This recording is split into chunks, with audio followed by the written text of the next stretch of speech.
nosotros. Y uno de los temas que ha acaparado la atención del mundo es lo que está pasando en la 7ª Cumbre de las Américas. A partir de hoy, bastante más interesante, aunque hay que decir que desde ayer, en medio de las conversaciones que tienen los presidentes, sobre todo en el foro económico, uno ha estado bastante de cerca siguiendo las incidencias que están ocurriendo en Panamá en estos momentos. Señores, tenemos con nosotros a Wendy Capellán, experta en política y negociaciones internacionales, y también tenemos con nosotros a Iván Gatón, experto en políticas internacionales. A los dos les damos la bienvenida. Gracias por estar aquí, Wendy. Gracias por invitarme, gracias a ustedes que hacen un excelente equipo para despertar, ¿verdad?, a todo el mundo. Y hágase la paz. Exactamente, sobre todo. A Iván lo tenemos vía Skype. Iván no está aquí, está en los Estados Unidos. Gracias, Iván, por acompañarnos. No, gracias a ustedes por la invitación. Muchas gracias. Y vamos a comenzar de inmediato. Bastante interesante lo que desde ayer estamos viendo con la llegada de los presidentes y las participaciones en las posiciones que hemos estado viendo, sobre todo en lo que tiene que ver con las pymes, y es que no podemos desligar las pequeñas y medianas empresas de lo que es el gran tema de la cumbre, que es cómo traspasar con equidad o permear con equidad el sistema económico de las diferentes naciones de la región. Cómo podemos hacer políticas comunes para que realmente este esfuerzo pueda ser percibido por todos los ciudadanos. ¿Qué entiendes tú interesante que puede pasar en el encuentro de hoy?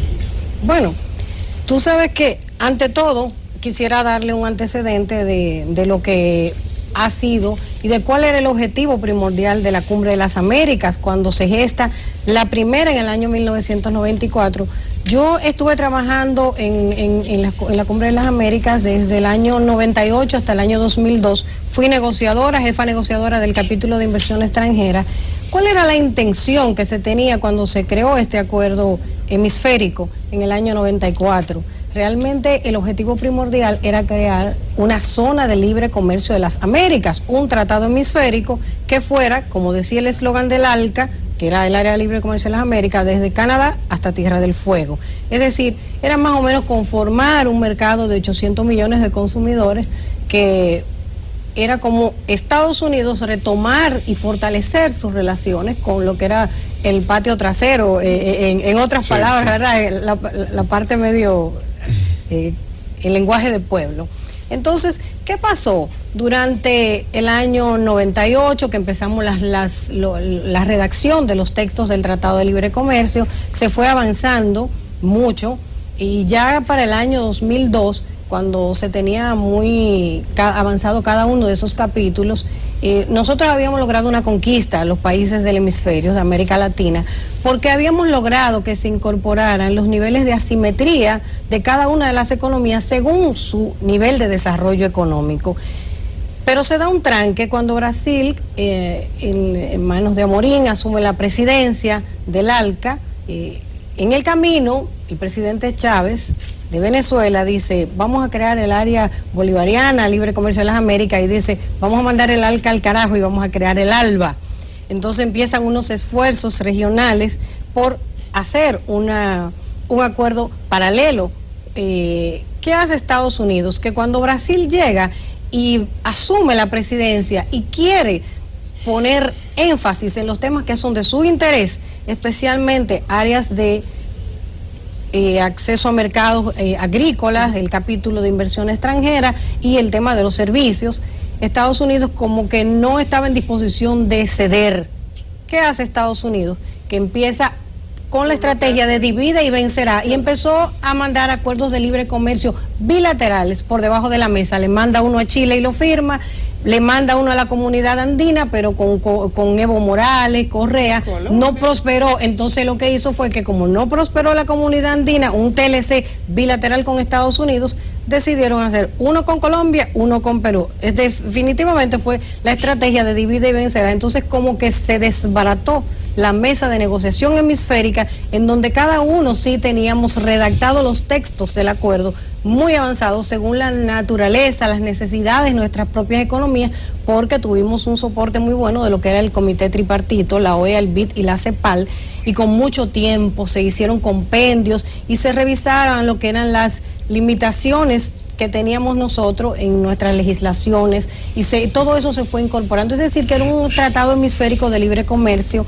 que iba incorporando nuestras necesidades. Si vamos pero a pasar... eso realmente se dividió por los tratados bilaterales. Sí, gracias, señora Capellán. Vamos a pasar con el señor Iván Gatón, que se encuentra allá en Estados Unidos vía Skype. Iván, recurrentemente se celebran cumbres. El DRCAFTA fue la conclusión de muchas reuniones, de mucho trabajo. Y aquí en la República Dominicana mucha gente se hizo ilusión de que iban a tener muchas cosas baratas y de buena calidad. Pero llegó el momento en que ese producto que comenzó a llegar ha desplazado muchas empresas en la República Dominicana. ¿Qué se puede esperar de esta reunión de ahora? Pero lo que nosotros debemos es, en primer lugar, hacer una contextualización de la realidad geopolítica. Los países no firman acuerdos comerciales porque hacen altruismo, sino porque la realidad es que están buscando introducir sus productos e introduciendo sus productos van a tener más exportaciones y más empleos. Usted tiene el ejemplo de Taiwán, que se ha desarrollado en base a pequeñas y medianas empresas. Dentro del contexto de lo que es la política de Estados Unidos y lo que es la política de el otro gran némesis, digamos así, en la región de América de Estados Unidos, que es el Brasil, ambos tienen sus intereses. Por eso, como decía la señora Capellán, Brasil, cuando Celso Amorín era el ministro de Relaciones Exteriores, con una visión muy amplia del contexto internacional, porque había sido el representante de Brasil en la Organización Mundial de Comercio, se dio cuenta que si Brasil ingresaba al ALCA en esos puntos fundamentales, como sigue siendo la agricultura, que es un elemento que siempre se pasa por alto, pero es uno de los que más incide en el Producto Interno Bruto y que mayor cantidad de empleos ofrece, pero además que da la garantía de la seguridad alimentaria frente a los grandes monopolios de transnacionales, y también en los servicios, porque sus servicios mañana iban a depender de Estados Unidos, pusieron la piedra en el zapato. Celso Amorín lo refleja en unas memorias que recientemente publicó en un trabajo sobre cómo Brasil se manejó para abortar un poco el ALCA. Ok, Iván. Chávez, pero sí, señor. Pero ¿de qué manera, qué lleva la República Dominicana a esa negociación y qué procura traer? No, la República Dominicana obligatoriamente, y hay que ver cuál es la incidencia de República Dominicana en términos económicos y políticos en la región, es un país pequeño y es un país que si se hace un llamado para cualquier tipo de acuerdo, es mejor estar dentro que quedarse fuera. A veces, y suena un poco cruel decirlo, no nos damos cuenta que la República Dominicana no es ese país tan poderoso como nosotros pensábamos. Es decir, no es lo mismo República Dominicana cuando dentro del contexto económico mundial usted tiene a una Colombia, usted tiene a Chile, usted tiene a Venezuela, usted tiene a Perú. Entonces la República Dominicana, dentro del contexto de la Organización de Estados Americanos, que es fundadora de la OEA y que siempre ha estado participando en estos cónclaves, debe estar presente y buscar oportunidades. Lo que sí nosotros debemos ver como positivo dentro de este cónclave es que las acciones que ha emprendido el Estado Dominicano a través del apoyo a las pequeñas y medianas empresas, a través del Viceministerio de Pymes, que está en estos momentos siendo dirigido por una persona que viene del sector privado, como es el viceministro Ignacio Méndez, está haciendo una labor que puede ir a este cónclave y dar referencias de cómo el gobierno dominicano está trabajando en esta dirección. Eso es muy positivo. Bueno, gracias Iván por las consideraciones y también las referencias como lo hacía Wendy. Wendy, quiero contigo, tuviste la experiencia de haber trabajado, de estar en este proceso. Yo estaba leyendo en el día de ayer, yo sigo mucho la aviación, estaba viendo una referencia de unos organismos internacionales como decían, bueno, tenemos que lograr para Latinoamérica lo que se ha logrado en Europa, que en Europa una hora costo de aviación está rondando, te voy a poner un ejemplo, $100, una hora costo de aviación en Latinoamérica cuesta $800. Eso limita muchísimo el contacto y la relación entre los países, que eso ha mantenido una dinámica en Europa muy buena. La pregunta entonces, Wendy, con la experiencia, ¿qué ha pasado que nosotros los latinoamericanos, tú hablabas ahora de un mercado de 800 millones de consumidores que tiene toda Latinoamérica, cómo nosotros no hemos podido lograr en la región esa unidad de ese comercio tan fuerte, podemos convertirnos en uno de los clientes y productores más importantes del mundo. Así es, tú diste en un punto clave. ¿Qué pasó?